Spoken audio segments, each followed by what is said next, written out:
মহান আল্লাহ তাআলা কুরআনুল কারীমে সূরা তাওবা 119 নম্বর আয়াতের মধ্যে তিনি বলেন, ইয়া আইয়ুহাল্লাযীনা আমানুত্তাকুল্লাহ, যে হে ঈমানদারগণ, তোমরা একমাত্র আল্লাহ তাআলাকে ভয় করো, একমাত্র আল্লাহ তাআলাকে ভয় করো। পৃথিবীর কোনো নেতাকে দেখে তুমি ভয় করো না, পৃথিবীর কোনো মানুষকে দেখে তুমি ভয় করো না। কে তোমাকে হুমকি দিবে, কে তোমাকে হুমকি ধামকি করবে, তোমার মৃত্যুর ভয় দেখাবে, তুমি কখনো সেই ভয় পেও না। তুমি একমাত্র মহান রবকে ভয় করো।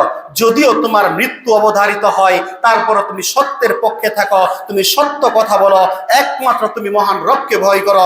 তুমি কোনো নেতা, কোনো ক্ষমতার ভয়ে তুমি ঈমান হারা হয়ো না। মহান আল্লাহ তাআলা আমাদেরকে এভাবে বলেন।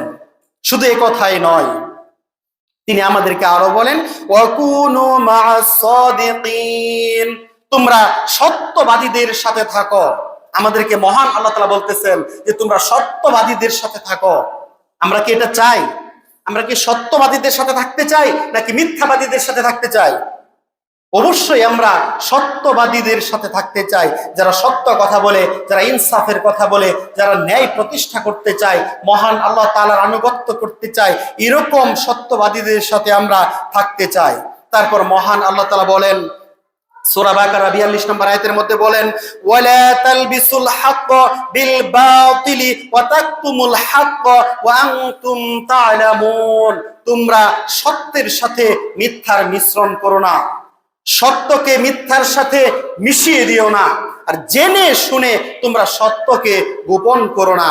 এটা মহান আল্লাহ তাআলার পক্ষ থেকে আদেশ আমার আপনার উপর। আজ আমি আপনি অনেক কিছু জানি, এরপরেও বলি না, বলতে সাহস পাই না।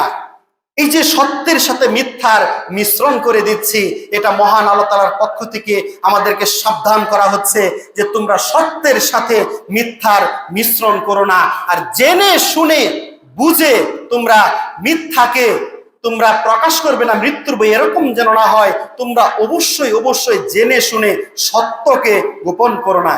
তোমরা যে সত্য কথা জানো তা তোমরা বলে দাও। আজকে অনেক কিছু আমরা বাংলাদেশের মধ্যে দেখতে পাচ্ছি যে আইন প্রশাসন সবকিছু, মানুষ সত্য সেটা জানে, বড় বড় নেতারা সেই সত্য জানে, কিন্তু তারা এটা নিজেদের ক্ষমতা লোভে, দুনিয়ার মুহে পড়ে তারা সত্যকে গোপন করতেছে। মহান আল্লাহ তাআলার এই আদেশকে তারা সরাসরি ভাবে অমান্য করতেছে, আর আমরা সেই নেতাদেরকেই বসে আছি, সে আমার নেতা, আমার নেতা যাই বলবে তাই সঠিক। এরকম যদি হয় তাহলে আমার আপনার জাহান্নাম ছাড়া আর কোনো কিছু সামনে উপস্থিত হবে না। নেতাকে যদি আমি অন্ধভাবে বিশ্বাস করি তাহলে আমার আপনার জাহান্নামে অবশ্যই যেতে হবে।